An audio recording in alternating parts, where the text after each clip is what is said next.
همین که فردا را آب خواهد برد، آینه ها بی شکست نخواهند ماند، که شادمانی در پس آب و آینه خواهد رفت.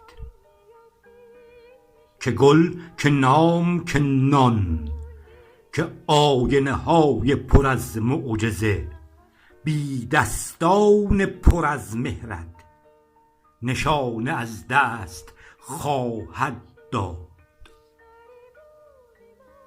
همین که فردا را آب خواهد برد، مزرع مرا قابیل درو خواهد کرد، درو خواهد کرد، درو